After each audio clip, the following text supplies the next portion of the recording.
हे औरत, तुम बहुत बड़ा पाप कर रही हो।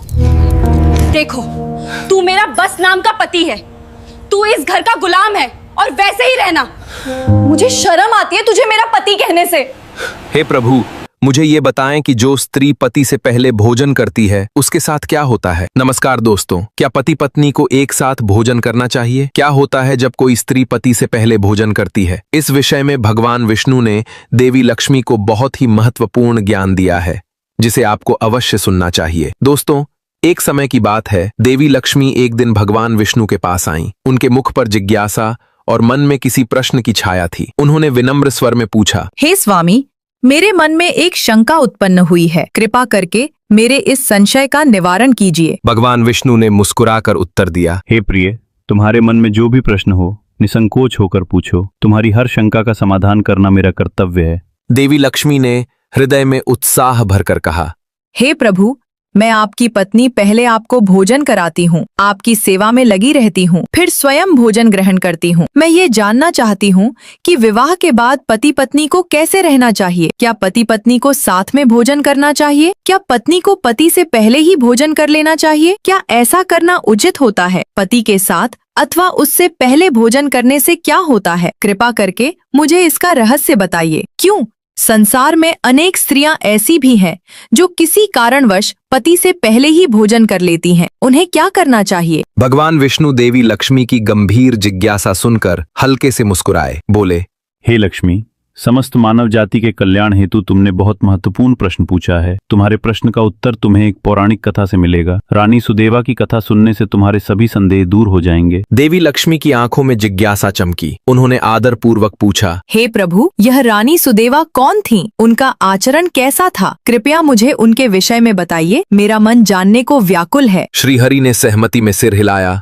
और बोले, हे लक्ष्मी, तुम्हारे आग्रह पर आज मैं तुम्हें रानी सुदेवा की कथा सुनाता हूँ। इस प्राचीन कथा को ध्यान पूर्वक सुनो। इसमें तुम्हारे सभी प्रश्नों के उत्तर छिपे हैं। जो भी व्यक्ति इस कथा को ध्यान से सुनता है और इसका विस्तार से वर्णन करता है, वह भाग्यशाली होता है और उसे कभी नरक का भय नहीं रहता।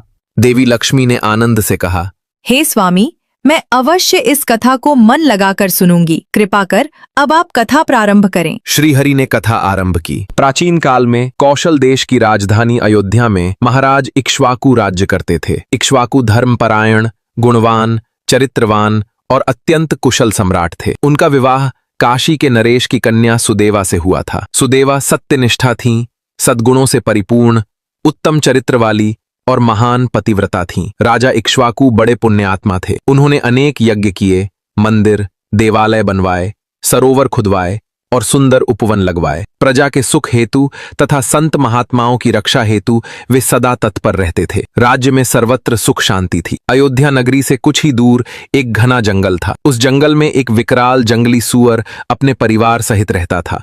वो सूअर आकार में विशाल और रूप में अत्यंत भयंकर था। आसपास के ग्रामीण उस क्रोधी वराह से बहुत भयभीत रहते थे। कोई भी उस जंगल के रास्ते से गुजरने का साहस नहीं करता था, क्योंकि सूअर के आतंक का साया हमेशा मंडराता था। जब महाराज इक्ष्वाकु को यह समाचार मिला कि एक भीमकाय सूअर के भय से लोग जंगल के मार्ग से गुजरने में डरते हैं, तो उन्होंने प्रजा की रक्षा के लिए उस सूअर का शिकार करने का निश्चय किया। राजा एक वीर योद्धा थे, जिन्होंने पूर्व में अनेकों विशालकाय सिंहों और दुष्ट राक्षसों का संहार किया था। वे निडर थे और धर्म की रक्षा हेतु किसी भी चुनौती का सामना करने को सदा तैयार रहते थे। एक दिन महाराज इक्ष्वाकु अपनी रानी सुदेवा, अनेक सैनिकों और शिकार में माहिर शिकारी कुत्तों को साथ लेकर उस जंगल की ओर चले। शिकार का दल जंगल में गहराई तक आगे बढ़ा। राजा ने धनुष बाण संधान किए हुए थे। सैनिकों के हाथों में भाले तलवारें सन्न थीं। सम्राट इक्ष्वाकु के मन में दृढ़ संकल्प था कि आज प्रजा को डराने वाले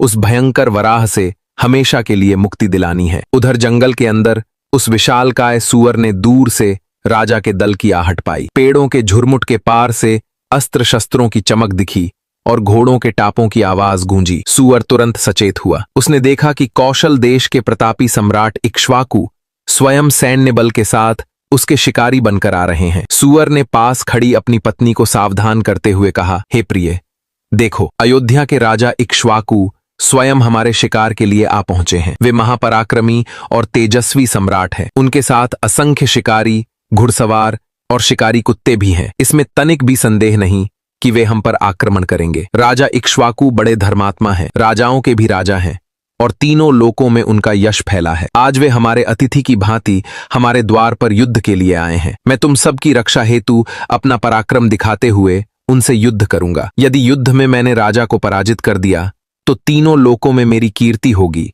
और यदि मैं उनके हाथों मारा भी गया तो इस सुअर जीवन के बंधन से मुक्त हो जाऊंगा और विष्णु लोक चला जाऊंगा। मैं जानता हूं कि पिछले जन्मों के पापों के कारण ही मुझे यह सुअर का जन्म मिला है। आज शायद उन पापों से छुटकारा पाने का अवसर आ गया है। सुअर के स्वर में आशा और दृढ़ निश्चय का मिश्रण था। वो अपनी नियति का सामना करने को तैयार था। उसने गहरी सांस लेते हुए अपनी पत्नी से कहा, प्रिय, तुम मोह त्याग कर हमारे पुत्रों और पोतों को लेकर पास के पर्वत की गुफा में छिप जाओ। अब समय आ गया है कि मैं अपने पूर्व जन्मों के पापों से मुक्त हो जाऊं। जब महाराज इक्ष्वाकु के तीर मेरे शरीर को भेदेंगे तब उनके एक एक बाण से मेरे सारे पुराने पाप झलकर नष्ट हो जाएंगे। सुअर की पत्नी ये सुनकर व्याकुल हो उठी। वो अपने विशालकाय पर सबल पति से अत्यंत स्नेह करती थी। उसकी आंखों में आंसू भर आए और वो सौबिंग गदगद स्वर में बोली, हे नाथ, हमारे बच्चे आपके साहस और पराक्रम के कारण ही इस वन में निडर होकर घूमते हैं। कोमल फूल पत्तियां निर्विकार भाव से चुनते हैं। आपके भय से कोई शिकारी इस वन में आने का साहस नहीं करता। शेर, भेड़िए जैसे हिंस्र जानवर भी आपके रहते हमारे परिवार के पास भटक नहीं सके हैं। यदि आप हमें छोड़कर युद्ध में चले जाएंगे और मृत्यु को प्राप्त हो गए तो मेरी और इन नन्हे बच्चों की रक्षा कौन करेगा? आपके बिना हम सब असहाय हो जाएंगे। पति के बिना मेरे जीवन का क्या मूल्य रहेगा? सोने के आभूषण पहनकर भी स्त्री बिना पति के शोभा नहीं पाती। पत्नी को सौंदर्य और सम्मान पति के होने से ही मिलता है। आपके बिना मेरा जीवन अंधकारमय हो जाएगा। हे प्राणेश्वर, मैं सच कहती हूं, आपके बिना मैं जीवित नहीं रह सकती। यदि आपको नरक भी जाना पड़े तो भी मैं खुशी खुशी आपके साथ चली जाऊंगी। कृपा करके आप राजा के सामने अकेले मत जाइए। आप भी हमारे साथ पर्वत की कंदरा में चलिए। हम वहीं छिप कर रह लेंगे। आप क्यों जीवन की आशा त्याग कर अपनी पत्नी और बच्चों को अकेला छोड़कर जा रहे हैं? हमें छोड़कर युद्ध में जाने से आपको क्या लाभ होगा? इतना कहकर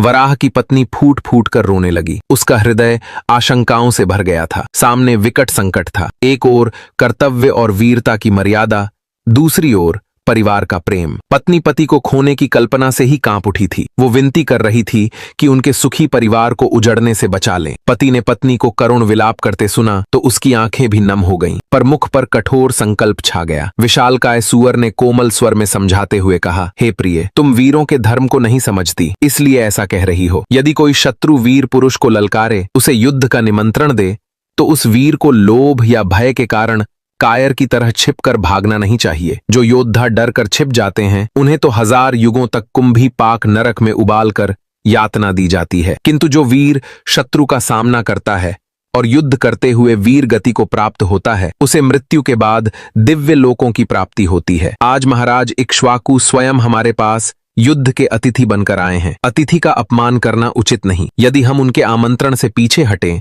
तो यह अतिथि का अनादर होगा, जो साक्षात भगवान विष्णु का अपमान माना जाता है। उनका मुकाबला करना मेरा धर्म है, मेरा कर्तव्य है। मुझे मेरा धर्म पालन करने से मत रोको। पत्नी अपने अश्रु पोंछते हुए धीमे स्वर में बोली, हे प्राणनाथ, यदि आप युद्ध करना ही धर्म समझते हैं तो ठीक है, मैं भी आपके साथ चलूंगी। आपके पराक्रम की साक्षी बनूंगी। चाहे अंजाम कुछ भी हो, मैं आपका साथ नहीं छोड़ूंगी। वराह की पत्नी ने अपने हृदय को दृढ़ किया और बच्चों को पास बुलाकर प्यार से समझाने लगी, हे पुत्रों, मेरी बात सुनो। आज रणभूमि में अतिथि स्वयं पधारे हैं। तुम्हारे पिता उनके साथ युद्ध करने जा रहे हैं और मैं भी उनके साथ रहूंगी। तुम सब अपने छोटे भाइयों को लेकर पास के पर्वत की गुफा में चले जाओ और वहीं छिपे रहो। महाराज इक्ष्वाकु महान बलशाली हैं। इस युद्ध में वे हम सबका संहार कर सकते हैं, इसलिए अभी तुम यहां से भाग जाओ और अपने प्राण बचाओ। मां की विचलित वाणी सुनकर छोटे छोटे सुअर के बच्चों की आंखों में आंसू आ गए, पर वे साहस बटोरकर एक स्वर में बोले, हे मां, जो पुत्र अपने माता पिता को संकट में छोड़कर भाग जाते हैं वे महापापी होते हैं। ऐसे कृतघ्न पुत्रों को घोर नरकों में डाला जाता है। जो निर्दयी संतान अपनी मां का दूध पीकर बड़ी हुई लेकिन मुसीबत में मां को छोड़ भाग जाए, या जो पुत्र अपने पिता को विपत्ति में घिरा देख पीठ दिखा दे, वो मरने के बाद कीड़ों से भरे दुर्गंधपूर्ण नरक में गिरता है। हम ऐसे पाप के भागी नहीं बनेंगे, इसीलिए हे मां, हम आपको छोड़कर कदापि नहीं जाएंगे। बच्चों के मुख से अपने प्रति ऐसा प्रेम और कर्तव्य भाव सुनकर माता का कलेजा भर आया। उसने एक क्षण को अपने साहसी पुत्रों को सीने से लगा लिया। परिवार के सभी सदस्य अब युद्ध के लिए मन बना चुके थे। फिर क्या था, विशाल वराह, उसकी पत्नी और सारे बच्चे मिलकर रणभूमि की ओर बढ़ चले। छोटे छोटे शिशु सूअर भी अपने माता पिता के चारों ओर घूम घूम कर मानो उनकी रक्षा करने का संकल्प दिखा रहे थे। परिवार एक साथ जीवट से भरा आगे बढ़ा। उधर महाराज इक्ष्वाकु भी अपनी सेना सहित उस स्थान पर पहुंच चुके थे जहां सामने ही वराह परिवार खड़ा था। राजा इक्ष्वाकु ने जंगली सूअरों के झुंड को सामने देखकर अपने श्रेष्ठ योद्धाओं को संकेत किया। अनेक बलवान सैनिक तलवार और भाले लेकर सूअरों का शिकार करने हेतु आगे बढ़े। दोनों ओर से भयानक युद्ध छिड़ गया। चारों ओर धूल और रक्त की रंगत फैल गई। सूअर अपने नुकीले दांतों से सैनिकों पर आक्रमण करते, उनके शरीरों में गहरे घाव कर डालते। सैनिक अपने भालों से सूअरों को बेधते, तलवारों से प्रहार करते। चीख पुकार और गर्जनाओं से जंगल कांप उठा। सुदेवा रानी अपने रथ से ये सब दृश्य भयभीत होकर देख रही थीं। एक ओर उनके पति धर्म युद्ध कर रहे थे, दूसरी ओर एक पूरे परिवार के विनाश की गाथा उनकी आंखों के सामने खुल रही थी। कुछ ही देर में कई छोटे सूअर इस संग्राम में कटकर गिर पड़े। अनेक घायल तड़प रहे थे। उधर राजा इक्ष्वाकु के भी कई सैनिक मारे गए और कई घायल होकर पीछे रिकाउंटेड। युद्ध भीषण था, मानो प्रतिशोध और कर्तव्य आमने सामने टकरा रहे हों। अंततः अब युद्ध भूमि में केवल वही विशाल वराह, उसकी पत्नी और 5-7 जीवित बच्चे ही शेष रह गए। अपने अधिकांश पुत्रों को मृत देखकर सूअर की पत्नी का हृदय चकनाचूर हो गया। आंखों के सामने अपने बच्चों के निढाल शरीर पड़े थे। भय और शोक से व्याकुल होकर वो अपने पति को एक बार फिर विनती करने लगी, हे नाथ, हमारे प्रायः सभी बच्चे मारे जा चुके हैं। अब बचे हुए इन नन्हे बालकों को लेकर हमारे साथ कहीं दूर चलिए, नहीं तो हमारा पूरा वंश नष्ट हो जाएगा। ये कहते कहते उसकी आवाज कांप गई। एक माँ का हृदय अपने बाकी संतानों को बचाने के लिए गुहार लगा रहा था। वो चाहती थी कि पति अब भी अपना निर्णय बदल दे और इन शेष बच्चों के खातिर जीवन दान मांग ले। लेकिन वीर वराह का निश्चय अटल था। वो बोले, हे प्रिय, कहते हैं 2 शेरों के बीच एक सूअर निर्भय होकर पानी पी सकता है, पर 2 सूअरों के मध्य एक शेर पानी नहीं पी सकता। हमारी जाति में ऐसा अनुपम बल है कि बड़े बड़े वीर भी हमसे भय खाते हैं। यदि मैं इस समय मृत्यु के भय से पीठ दिखाकर भाग गया तो हमारी सूअर जाति की कीर्ति मिट्टी में मिल जाएगी। मैं ऐसा कलंक अपने कुल पर नहीं लगने दूंगा। तुम इन शेष बच्चों को लेकर यहां से दूर किसी सुरक्षित स्थान पर चली जाओ। उनके साथ सुखपूर्वक जीवन बिताने का प्रयास करो। मेरा कर्तव्य है कि अंतिम क्षण तक युद्ध करूं। वराह की पत्नी ने पति की आंखों में झांक कर देखा। वो जान गई थी कि अब उन्हें रोकना असंभव है। उसकी आंखों से अविरल आंसू बह रहे थे, पर भीतर एक गर्व भी जागा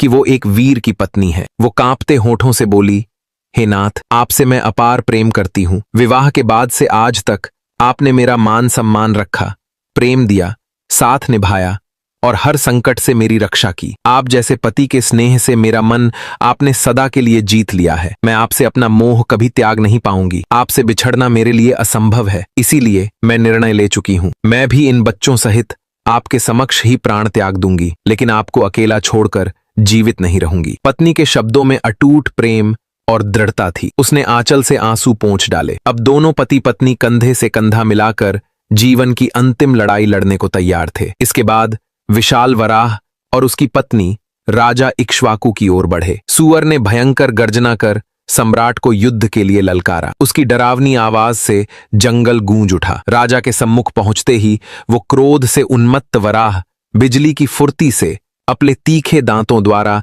राजा के आगे आने वाले बड़े बड़े वीर योद्धाओं को उठाकर तिनके की भांति दूर उछालने लगा। कई पराक्रमी सिपाही उस प्रचंड शक्ति के आगे टिक नहीं सके और मृत्यु को प्राप्त हुए। अपने सैनिकों को इस प्रकार मरता देख महाराज इक्ष्वाकु को भीषण क्रोध आया। उन्होंने तुरंत अपना धनुष संभाला और तीव्र गति से एक बाण खींचकर उस महावराह पर छोड़ दिया। तीर संधान होते ही सनसनाता हुआ बाण आकर वराह के बलशाली शरीर में गहरे तक धंस गया। विशाल वराह एक कराह के साथ भूमि पर गिर पड़ा, किंतु राजा रुके नहीं। वे आगे बढ़कर और प्रहार करने लगे। कुछ ही क्षणों में महाराज इक्ष्वाकु ने उस सूअर का अंत कर दिया। वराह ने आखिरी सांस ली और शांत हो गया। उसके प्राण देह त्याग कर मुक्त हो गए। मरते ही उस योद्धा वराह की आत्मा मानो पाप बंधनों से छुटकारा पाकर विष्णु लोक को प्रस्थान कर गई। इधर सुअर के धराशायी होते ही राजा के बचे हुए सैनिकों ने उसकी पत्नी की ओर रुख किया। क्रोध में भरे सैनिक हाथों में भाले लिए उसकी पत्नी को मारने के लिए लपके। वे उस सुअरनी को भी उसी स्थान पर खत्म कर देना चाहते थे ताकि भय का जड़ से अंत हो जाए। अपने पति को मृत्यु को प्राप्त होते और शेष बच्चों को खतरे में घिरा देख वराह की पत्नी ने तेजी से अपने बच्चों के सामने एक ढाल की तरह खड़े होते हुए कहा, बच्चों, जब तक मैं यहां खड़ी हूं तुम लोग तुरंत भाग जाओ। सबसे बड़े बेटे ने मां की बात सुनी पर पीछे हटने से इनकार करते हुए बोला, हे माता, अपने प्राणों की रक्षा के लिए मैं आपको मरने के लिए अकेला छोड़कर कैसे भाग सकता हूं? यदि मैंने ऐसा किया तो मुझसे बढ़कर धिक्कार योग्य कोई नहीं होगा। मैं युद्ध में शत्रु को पराजित करूंगा। आप बाकी भाइयों को लेकर यहां से दूर चली जाइए। वो चिल्लाई, नहीं पुत्र, मैं महापापिनी बनकर तुम्हें अकेला छोड़कर कैसे जा सकती हूं? बात पूरी होने से पहले ही राजा के सैनिक उन तक आ पहुंचे और अपने भालों तलवारों से प्रहार करने लगे। रणभूमि में एक नया विकराल दृश्य आरंभ हो गया। वराह का सबसे बड़ा बेटा आगे बढ़कर सेनानियों से भिड़ गया। छोटे से शरीर में असीम साहस भरकर उसने अनेक सैनिकों को घायल किया। कुछ को अपने दांतों से मार गिराया। कुछ पल को वो अदम्य साहस दिखाता रहा। अंत में महाराज इक्ष्वाकु स्वयं आगे आए। राजा ने एक ही प्रबल प्रहार में उस वीर बाल वराह को भी मौत की नींद सुला दिया। जैसे ही अपने पुत्र को निर्जीव भूमि पर गिरा देखा, वराह की पत्नी की करुणा क्रोध में बदल गई। घायल शेरनी की तरह वो भीषण क्रोध से भर उठी और पूरी शक्ति से युद्ध करने लगी। वो सैनिकों पर झपटती, अपने दांतों से एक एक पर घातक वार करती। कई सैनिकों को उसने भी मार डाला। जिनके बच्चे मर चुके थे, उस मादा के मन में अब खोने को कुछ शेष नहीं था। वो प्रतिशोध और दुख से उन्मत्त हो उठी थी। रानी सुदेवा ये सब आंखों से देख रही थी। उनका हृदय द्रवित भी था और विचलित भी। राजा के धर्म के सम्मुख वे हस्तक्षेप नहीं करना चाहती थी, पर उस सुअरनी का प्रचंड शोक और क्रोधमय हिम्मत देखकर रानी के मन में उसकी पीड़ा के प्रति करुणा उमड़ आई। उन्होंने देखा कि राजा की सेना की एक एक टुकड़ी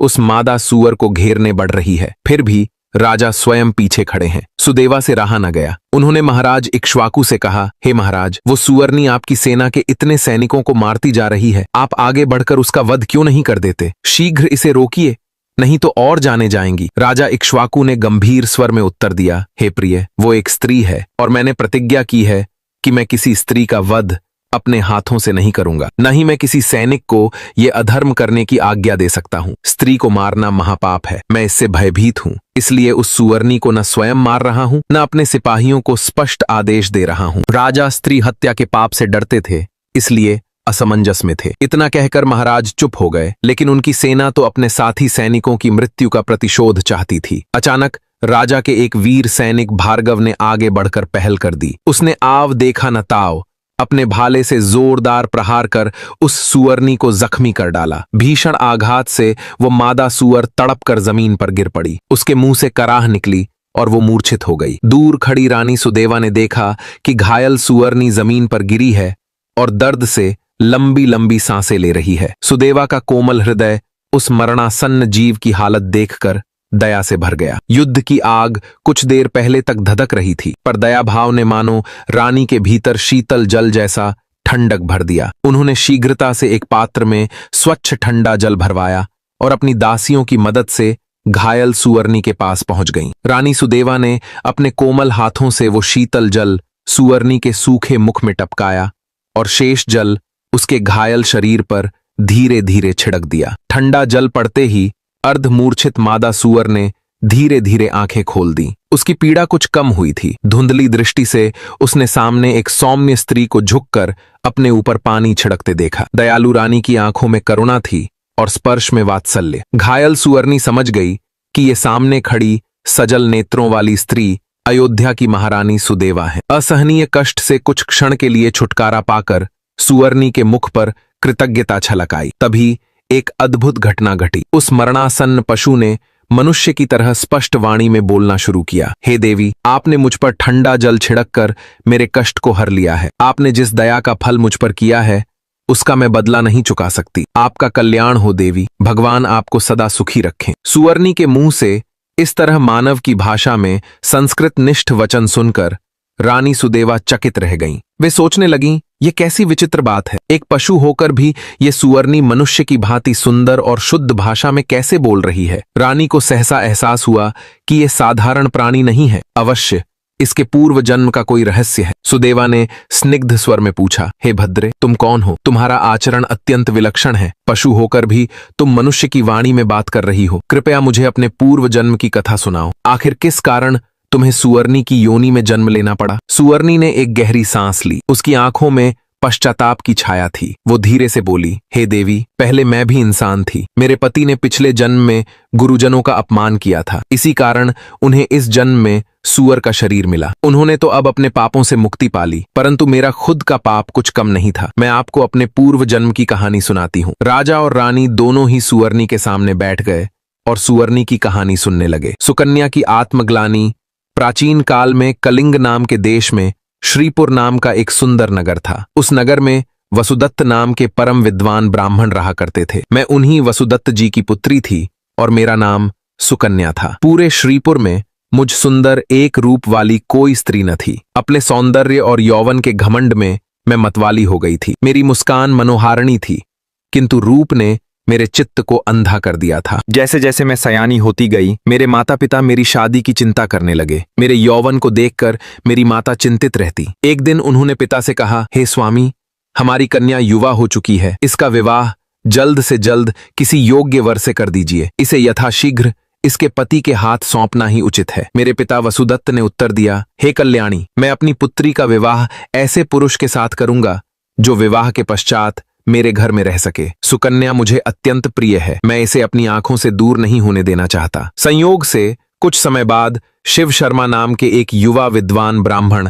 हमारे द्वार पर आए। मेरे पिता उनकी विद्वत्ता और गुणों को देखकर बहुत प्रसन्न हुए। उन्होंने उसी समय शिव शर्मा से मेरा विवाह करने का प्रस्ताव रख दिया। शिव शर्मा जी ने सहर्ष स्वीकृति दी। इस प्रकार मेरा विवाह शिव शर्मा से हो गया और वे मेरे पिता के अनुरोध पर हमारे ही घर में रहने लगे। मेरे माता पिता अपने दामाद की विद्वत्ता और शालीनता से बहुत प्रसन्न थे, लेकिन मैं घोर अभिमान में थी। माता पिता के लाड़ प्यार ने मुझे बिगाड़ दिया था। विवेक मुझसे कोसों दूर हो चुका था। मैंने अपनी पतिव्रता का धर्म बिल्कुल नहीं निभाया। मैं अपने पति की सेवा तो दूर, कभी चरण स्पर्श तक नहीं करती थी। उल्टे मैं उन्हें तिरस्कार की दृष्टि से देखती, बात बात पर अपमान करती। मैं उन्हें नाम लेकर पुकारती, जिसके लिए घर के संस्कारों में मना किया जाता है। मैं इतनी उद्दंड थी कि पति के भोजन से पहले स्वयं खा लेती थी और कई बार तो मैं अपने पति से ही कहती कि वो मुझे खाना परोस दे। मैं उनकी पत्नी होकर भी मानो रानी की तरह पेश आती थी और उन्हें नौकर सा समझती थी। अपने मन का करने को सदैव स्वतंत्र रहती। मन हुआ तो इधर उधर घूमने निकल जाती। जरा जरा सी बात पर पति को उलाहना देती, आवाज ऊंची करके बातें करती। सबसे बड़ा पाप तो मैंने ये किया कि अपने पति को कभी अपना तन मन नहीं सौंपा। मैंने कभी उन्हें पति का अधिकार नहीं दिया। उनके साथ एक शैया पर रहना तो दूर, छूने तक नहीं देती थी, जैसे वो मेरे पति नहीं पराए हों। शिव शर्मा स्वभाव से अत्यंत शांत और सहनशील थे। उन्होंने मेरे दुर्व्यवहार को लंबे समय तक झेला। मेरे कारण उनके हृदय को कितनी ठेस लगती थी, इसका अनुमान भी मुझे उस समय नहीं था। अंततः एक दिन निराश और दुख से भरे मेरे पति मुझे छोड़कर चुपचाप कहीं चले गए। मेरे पति के यूं अचानक चले जाने पर मेरे पिता को गहरा आघात लगा। वो बेहद दुखी हुए। मैंने देखा उस दिन पिता का चेहरा शर्म और क्रोध से लाल था। वो मेरी माता से कह रहे थे, हे प्रिय, देखो, हमारे दामाद शिव शर्मा हमारी इस दुष्टा पुत्री को छोड़कर चले गए हैं। हमारे घर के साथ ये अनर्थ हो गया। सारा दोष हमारी बेटी का है। दामाद तो बड़े गुणवान थे। मैं क्या जानता था कि हमारी सुकन्या इतनी दुर्व्यवहारी और कुल कलंक निकलेगी। माता ने भी दुखी होकर कहा, हे नाथ, बेटी आपके लाड़ प्यार से ही बिगड़ी है। आप इसे रोके रहें, पति के घर नहीं भेजा, इसी कारण इसकी ये दशा हुई। कहते हैं कि विवाहिता कन्या को पिता के घर नहीं रखना चाहिए। मायके में रहकर वो मार्ग से भटक सकती है। हमारी बेटी ने पाप का रास्ता पकड़ लिया है। अब आपको ही कोई कड़ा कदम उठाना होगा। हमारी लड़की पापिनी बन गई है। इसका त्याग कर इसे इसके पति के पास ही भेजना होगा, चाहे इसे अच्छा लगे या बुरा। माता के ऐसे कठोर वचन सुनकर मेरे पिता क्रोध से भर उठे। उन्होंने मुझे डांट कर कहा, हे दुष्टा, तूने हमारे कुल में कलंक लगाया है। तू दुराचारी है। तेरे ही कारण शिव शर्मा हम सबको छोड़कर चले गए। अब तू जिसके पास जाना चाहे चली जा, या जहां तेरा पति हो वहीं जा, पर इस घर में तेरा स्थान नहीं है। पिता के मुख से ऐसे वचन सुनकर मैं सन्न रह गई। मुझे पहली बार अपने कर्मों पर ग्लानि होने लगी। पर बहुत देर हो चुकी थी। मैं रोती हुई अपना घर छोड़कर निकल पड़ी। बाहर समाज में लोगों ने मुझे और भी तिरस्कार किया। कोई मुझे कुल्टा कहकर पुकारता, कोई पापिनी। उधर मेरा मन पछतावे से भर चुका था। मुझे समझ नहीं आ रहा था कहाँ जाऊं। अंततः मैंने निश्चय किया कि अपने पति शिव शर्मा को ढूंढूंगी और उनसे क्षमा मांगूंगी। मैं एक शहर से दूसरे गांव भटकती हुई आखिरकार जंगल में आ गई, जहां शिव शर्मा सन्यास लेकर रहने लगे थे। एक दिन चलते चलते मैं एक छोटी सी कुटिया के द्वार पर पहुंची। भूख प्यास से मेरा बुरा हाल था, शरीर जर्जर हो चुका था। दरवाजे पर खड़े होकर मैंने कांपती आवाज में भिक्षा मांगी। उस कुटिया में से एक औरत बाहर निकली। वो मंगला नाम की स्त्री थी। मुझे देखकर उसने अंदर अपने पति को आवाज लगाई, हे स्वामी, द्वार पर एक दुखियारी दुबली पतली स्त्री भिक्षा के लिए खड़ी है। उस कुटिया के अंदर से जो पुरुष बाहर आए, उन्हें देखते ही मेरी आंखें आश्चर्य से भर गईं। वे मेरे पति शिव शर्मा ही थे। कई महीनों बाद उनको देख मैं वहीं जमीन पर गिरकर फूट फूट कर रोने लगी। उधर शिव शर्मा ने भी मुझे तुरंत पहचान लिया। उन्हें मेरे हाल पर दया आ गई। उन्होंने अपनी नई पत्नी मंगला से कहा, प्रिय, ये मेरी पहली पत्नी सुकन्या है, जो कभी मुझे अत्यंत प्रिय थी। तकदीर के लेख से हम अलग हो गए थे, पर यह मूल रूप से बुरी नहीं है। बस अज्ञानवश इसने गलत मार्ग अपना लिया था। तुम इसे सम्मान पूर्वक भीतर ले आओ और आश्रय दो। पति के ऐसे वचन सुनकर मंगला ने तुरंत मुझे भीतर बुला लिया। उसने मुझे ढांढस बंधाया, पहनने के लिए वस्त्र दिए, भोजन करवाया। वो मेरे प्रति कोई ईर्ष्या या द्वेष न रखकर बड़े प्रेम से पेश आई। मंगला के सरल हृदय और मेरे पति के उदार स्वभाव को देख मेरा अंतर और भी ग्लानि से भर गया। कुछ दिन तक मैं उसी कुटिया में उनके साथ रही। एक दिन मैं यूं ही एक किनारे बैठकर मन ही मन अपने किए पर पछता रही थी। मैं सोच रही थी कि मंगला कितनी सच्चरित्र और मधुर स्वभाव की है और मैं कितनी नीच वृत्ति की रही। मैं अपने पति के योग्य कभी रही ही नहीं, जबकि मेरे पति और उनकी नई पत्नी कितने भले हैं, जो मेरे जैसे अपराधिनी को भी सहारा दे रहे हैं। ये विचार आते ही मेरी आत्मग्लानि हृदय में तीक्ष्ण शूल की भांति चुभने लगी। मेरा सिर दर्द और चिंता से फटा जा रहा था। अत्यधिक चिंता और शोक के कारण उसी क्षण मेरे हृदय ने साथ छोड़ दिया। सीने में जोर का दर्द उठा और मैं वहीं धरती पर गिर पड़ी। उसी पल मेरे प्राण निकल गए। मेरा निधन हो गया। सुवर्णी ने भारी स्वर में आगे कहना जारी रखा, मेरी मृत्यु के बाद 2 यमदूत उस स्थान पर आए और मेरे सूखे निर्जीव शरीर से मेरी आत्मा को खींचकर यमलोक ले गए। वहां न्यायाधीश यमराज के समक्ष मेरा संपूर्ण लेखा जोखा प्रस्तुत किया गया। चित्रगुप्त ने मेरे सारे पाप पढ़कर सुनाए। यमराज ने कड़क कर कहा, दूतों, इस पापिनी स्त्री ने अपने पति का घोर अपमान किया है। ये पति से पहले भोजन करती थी, अपने पति को नाम लेकर बुलाती थी, उससे घर के काम करवाती थी, उसका तिरस्कार करती थी। ऐसा आचरण अक्षम्य है। इसे ले जाकर नरक में डाल दो। यमदूत मुझे घसीटते हुए भयंकर नरक में ले गए। वहां जो यातना मैंने सही, उसका वर्णन शब्दों में कठिन है देवी। अंगारे उगलते अंगारों के खौलते गड्ढों में मुझे डाला गया। धधकते लोहे के पुरुष बनाए गए और मुझसे उन्हें आलिंगन करने को मजबूर किया गया। मैंने जो पति को कभी गले न लगाया, उसी अपराध के फलस्वरूप जलते हुए लोहे के पुतलों को गले लगाना पड़ा। मेरे चीखने चिल्लाने का उन निर्दयी यमदूतों पर कोई असर नहीं हुआ। मैं अनेकों वर्षों तक नारकीय यातनाएं भोगती रही। मेरी आत्मा पर पड़े अहंकार और पाप के कलुष को उन दंडों ने धीरे धीरे जलाकर भस्म किया। आखिरकार जब नरक में अपने पापों की पूरी सजा भुगत चुकी, तब यमराज ने मुझे पशु योनि में जन्म देने का निर्णय सुनाया। उन्होंने मुझे मनुष्य शरीर के योग्य नहीं समझा। मेरे कर्म इतने गिरे हुए थे कि मुझे सुवर्णी के जन्म में इस जंगल में पटक दिया गया। इस प्रकार मेरे पाप कर्मों के कारण मुझे स्त्री से सुवर्णी बनना पड़ा।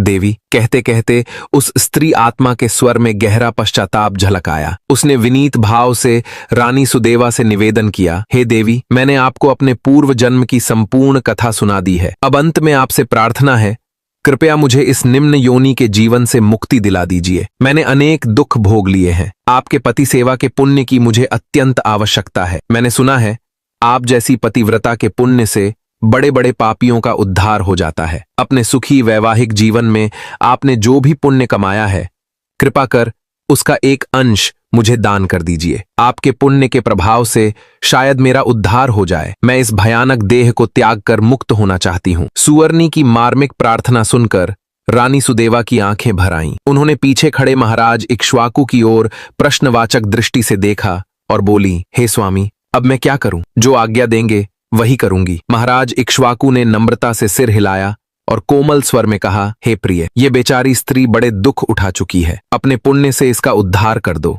इसमें इसकी ही नहीं, तुम्हारे पुण्यों की भी सार्थकता होगी। राजा की आज्ञा पाकर रानी सुदेवा ने आगे बढ़कर बड़े स्नेह से सुवर्णी के पास सिर झुका दिया। उन्होंने अपने हाथ उस घायल प्राणी के सिर पर रखे और बोली, हे देवी, मैंने अपने जीवन में पति सेवा और धर्म पालन से जो भी पुण्य कमाया है, उसमें से 1 वर्ष के पुण्य का अंश मैं तुम्हें प्रदान करती हूं। रानी सुदेवा के इतना कहते ही सुवर्णी की आंखें कृतज्ञता से भर गईं। उसी क्षण मानो एक चमत्कार हुआ। उस मरणासन्न सुवर्णी ने एक हल्की सांस ली और शांत हो गई। उसके प्राण देह से मुक्त हो गए। देखते ही देखते सुवर्णी के स्थूल शरीर से एक दिव्य स्त्री की चमकती हुई आत्मा प्रकट हुई। वो स्वरूप अति प्रकाशमान और सुंदर था। उस दिव्य स्त्री ने हाथ जोड़कर महाराज इक्ष्वाकु और रानी सुदेवा को प्रणाम किया। उसके चेहरे पर अपार शांति और आनंद था। रानी द्वारा दिए गए पुण्य के प्रभाव से उसे पिछले जन्मों के बंधन से मुक्ति मिल चुकी थी। राजा रानी ने आशीर्वाद पूर्वक उसे सिर हिलाकर विदा किया। वो देव योषित जैसे रूप वाली आत्मा आकाश की ओर उठी और पल भर में सभी के देखते देखते विष्णु लोक को चली गई। वहां ऊपर आकाश में एक उज्ज्वल किरण के समान वो अंतर्ध्यान हो गई। रानी सुदेवा ने हाथ जोड़कर ईश्वर को धन्यवाद दिया कि उनकी छोटी सी कृपा से एक आत्मा का उद्धार हो सका। रणभूमि में अब शांति थी। युद्ध समाप्त हो चुका था। राजा इक्ष्वाकु ने प्रभु का स्मरण किया और परिवार सहित नगर को लौट चले। उनके हृदय में इस अद्भुत घटना के प्रति श्रद्धा जागी थी। रानी सुदेवा ने आगे जीवन भर और भी मन लगाकर धर्म पालन और सेवा का व्रत निभाया। भगवान विष्णु ने कथा समाप्त की और देवी लक्ष्मी की ओर देखकर मुस्कुराए। उन्होंने मधुर स्वर में पूछा, हे लक्ष्मी, इस महान कथा को सुनकर तुम्हें तुम्हारे सभी प्रश्नों के उत्तर मिल गए होंगे। समझ गई ना शास्त्र क्या कहते हैं? देवी लक्ष्मी की आंखें नम थीं, हृदय श्रद्धा से भर उठा था। उन्होंने आदरपूर्वक भगवान के चरण स्पर्श किए और कहा, हे स्वामी, आपने आज मुझे अत्यंत पवित्र कथा सुनाई है। मेरे सारे संदेह दूर हो गए। अब मैं समझ गई हूं कि पत्नी को कभी भी अहंकार करके पति का अपमान नहीं करना चाहिए। उसे सदैव पति का आदर करना चाहिए। उससे पहले भोजन नहीं करना चाहिए। ऐसा करने वाली स्त्री का जीवन नरक समान हो जाता है, जैसा सुकन्या के साथ हुआ। मैं धन्य हुई प्रभु, जो आपके मुख से ऐसी प्रेरणादायक कथा सुनी। आपने मेरी शंकाओं का पूर्ण रूप से निवारण कर दिया है। देवी लक्ष्मी ने मन ही मन भगवान को बारंबार प्रणाम किया। श्रीहरि ने स्नेहपूर्वक उनकी ओर देखा और मन ही मन कामना की कि यह कथा संसार की स्त्रियों पुरुषों सभी को सद्बुद्धि दे, ताकि कोई अपने अहंकार में संबंधों को तिरस्कृत न करे। देवी लक्ष्मी का हृदय आज समाधान पा चुका था और वह भगवान के चरणों में कृतार्थ भाव से नतमस्तक थीं। इस प्रकार रानी सुदेवा की कथा समाप्त होती है, जो हमें सिखाती है कि दाम्पत्य प्रेम, सेवा और मर्यादा का पालन कितना आवश्यक है। जो इस कथा को ध्यान से सुनता है, उसके जीवन में सदाचार और सम्मान के मूल्य स्थापित होते हैं और कहा जाता है कि वह कभी भी नरकगामी नहीं होता। दोस्तों, ये पवित्र कथा हमें दाम्पत्य जीवन में मर्यादा, आदर और सेवा के महत्व को सिखाती है। रानी सुदेवा के एक पुण्य अंश ने सुकन्या की आत्मा को नरक के बंधनों से मुक्त कर दिया। यदि आपको यह प्रेरणादायक कथा पसंद आई है और आप भी अपने जीवन में सदाचार तथा सम्मान के मूल्यों को स्थापित करना चाहते हैं, तो कमेंट में अपनी श्रद्धा व्यक्त करने के लिए जय श्री हरि अवश्य लिखें। इस पवित्र कथा को सुनने के बाद आपकी सबसे बड़ी सीख क्या रिगार्ड, यह भी साझा करें। पुण्य कमाएं। इस कथा को लाइक करें और इसे अपने सभी परिवारजनों, मित्रों और विशेषकर विवाहित जोड़ों के साथ साझा करें। याद रखें, इस कथा को विस्तार से बताने या बांटने वाला कभी नरकगामी नहीं होता। धर्म से जुड़े रहें। दाम्पत्य प्रेम, सेवा और सद्बुद्धि की ऐसी ही पवित्र कथाएं नियमित रूप से सुनने के लिए हमारे चैनल को सब्सक्राइब करना न भूलें। आपका एक शेयर किसी के वैवाहिक जीवन में प्रेम और सद्बुद्धि का संचार कर सकता है। धन्यवाद।